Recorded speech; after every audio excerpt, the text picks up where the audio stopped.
look at getting tone out of your guitar. I got a Strat here.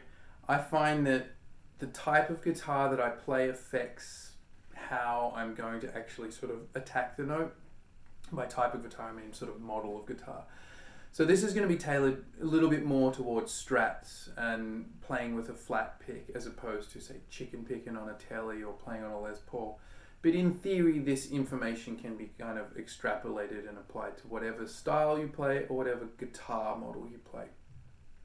The thing I want to talk about is a lot of people say, oh, you know, how do you get good tone? And there are a lot of variables and a lot of factors in there. Yes, your amplifier and the speaker and the circuit is important, and the pedals and the chains of the pedals and the pickups and that. All of that stuff is important in giving you a good bass line.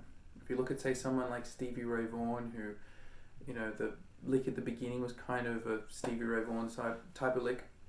He had great amps. They changed a lot depending on like what period of Stevie Ray you're listening to. He had great guitars and everything, but ultimately the one common link was the man himself, Stevie Ray Vaughan, and how he played. And this is the same for Danny Gatton, Joe Pass, Jimi Hendrix. It's in their hands. It's how they attack the guitar. And there are two, the most important thing is, first of all, how you hit the note, right? Because 99% of what you're going to be doing has to start with a pluck. In this case, we're going to look at a flat pick blues kind of pluck. And then it's what you do with it. So in order to get that kind of powerful blues tone that you associate with really great Strat players, they're hitting the string. And even if they're not really thumping it in a volume sense, they hit the string in such a way that it gets mass out of the string. It gets a thick note. And the way to do that is to slightly depress the string, okay? So if you pluck in such a way, if I hold my guitar up like this, where you cut across the string, you get a note, but it's kind of thin. But if you pluck in so that you're on such an angle that the string goes down, you know, even by just like a bit of a mill, that's going to give you... Hopefully you can hear the difference there, and it's not easy to kind of pick supporting the guitar like that. The devil's in the detail. So it's the difference between if I just play an E minor pentatonic scale, doing that crossways picking, and then going in a bit.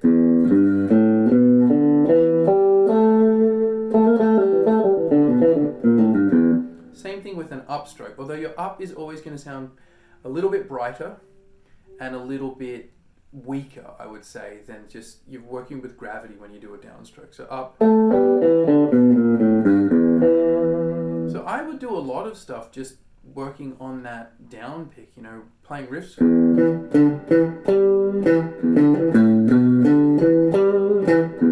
On the up.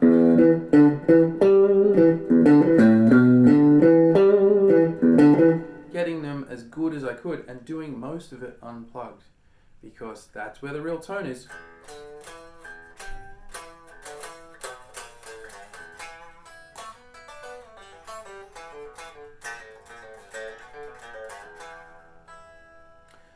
It's not that hard to do. I'm not really using much tension or force. It's just how I do it. It's a bit like when you see sort of Bruce Lee videos, and he's not using heaps of power. He's just sort of concentrating that power in such a way, and he knows like just how much he needs, and there's bang, like the 1-inch punch video. It's kind of like that. You're sort of doing a 1-inch punch on each string where you get like about a centimeter away, you got the right angle, and just hit the note, and you get a powerful sound.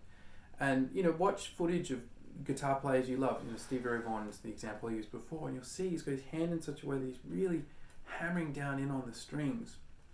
And if you hear him play unplugged, he's spanking those notes. But he's not working too hard. He's sort of got it in such a way that he can just hit the strings and really unlock the tone there. So that's really the starting point of where your tone comes from. And, you know, as I was saying before, with chicken picking and everything, it's a slightly different technique, but the principle's the same, you know. Like spanking there. Or if it's jazz, like I don't hit so hard when I play jazz, but I still try and get the most perfect note I can get, you know.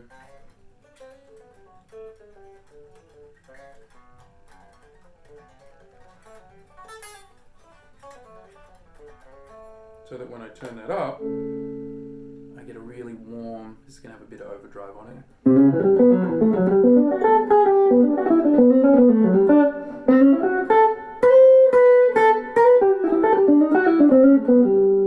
A nice warm sound. Blues playing is the most aggressive style of playing that I play, where I really do hit the strings quite hard. That brings me to the fretting hand. Once you've plucked the note, what are you going to do with it? Okay?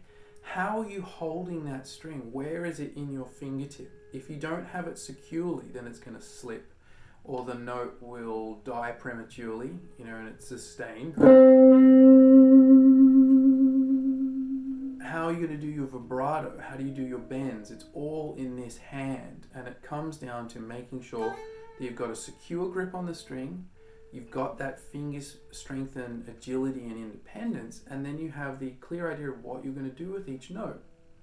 You know, a lot of students I've taught over the years will come and learn a solo, it might be a Slash solo or a Clapton solo, and they pat themselves on the back when they learn all the notes, and then they feel that like that's the end of the journey, whereas that's just the beginning. Like, you know, you've learnt the notes. Now you've got to actually sound like Clapton or Slash, and then once you've got to that level, then you've got to try and learn more solos and then put that into the big sort of melting pot so that you develop your own sound. And I would encourage you that when you're practicing, you know, do as much as possible unplugged so you can get that tone. Like, I know if I've got a good sound just on, even if it was a Squire Strat, you know,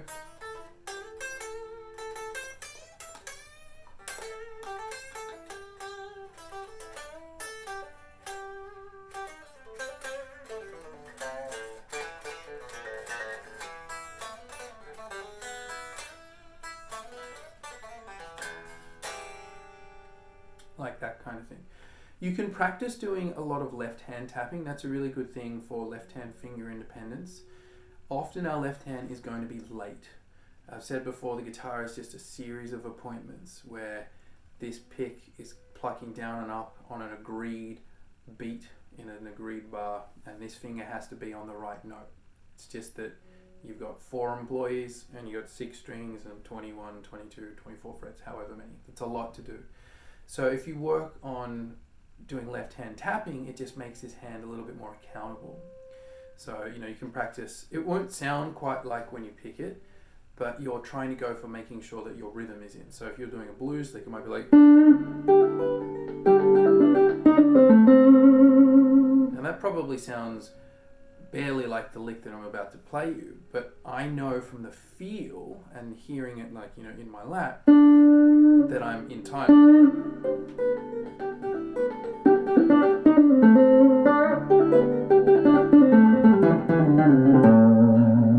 If I add picking to that,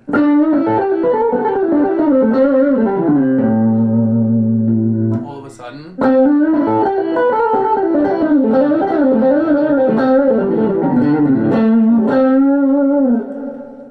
it's quite clean. This hand knows where it needs to be and it's there. Bang, it does its job, goes to the next one. This hand knows where it needs to be, it does its job. I have a secure grip and I am shaking the tone out. It's like when you have like a wet towel and you wring out all of the moisture and all of the water out of it. That's what I'm doing with each note. Like, there's tone in there. And sometimes if I'm playing particularly fast stuff, if it's like, you know, the country sort of, I can't shake the note out with my left hand, but I can still articulate it the way I want to get that really fat, spanky sound, which is harder to do when you're on a thin sounding pickup. But when you've got time to really shake that note out, then you better shake that note out and get that tone out. You know, all that sort of Albert King-y sort of like...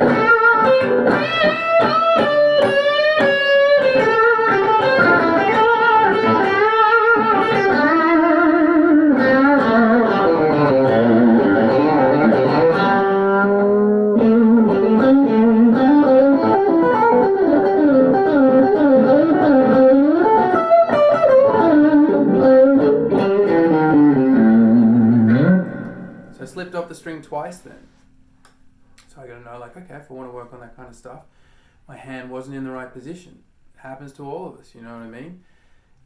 You know, on that whole thing about making mistakes, the real art is to not draw attention to it and to just move very quickly on to the next one. A mistake is like dropping a leaf in a stream.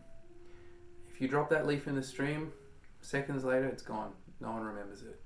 If you attempt that mistake again and you grimace or you pull away, then you've just drawn attention to it. It's like jumping in a stream, and everyone will notice that.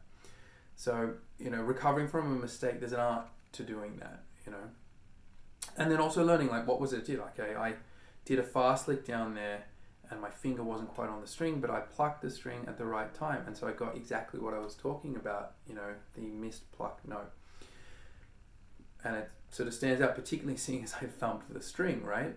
So it's a thing that I think that, you know, if I wanted to really perfect that lick, if I had to do a blues gig tonight that was going to be televised or something, then I would just sit there working on nice and slow, or, you know, not using a lot of force, and then gradually I'd put the force in and I would work on.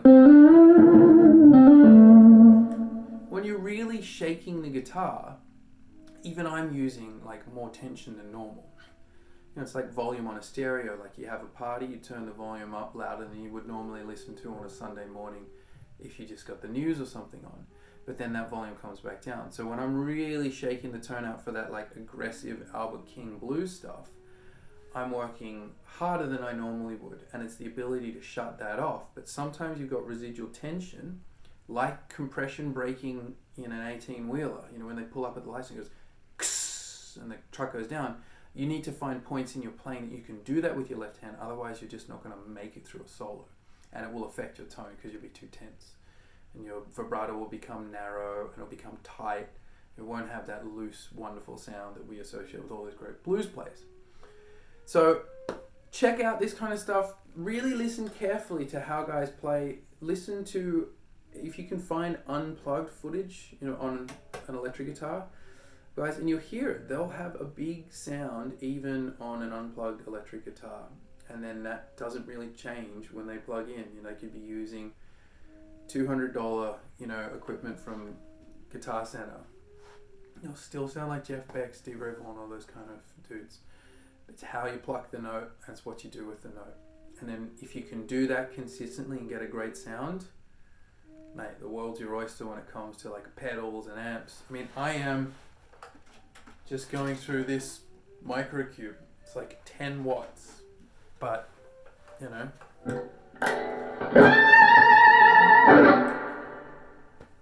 Sounds pretty good because that sounds pretty good.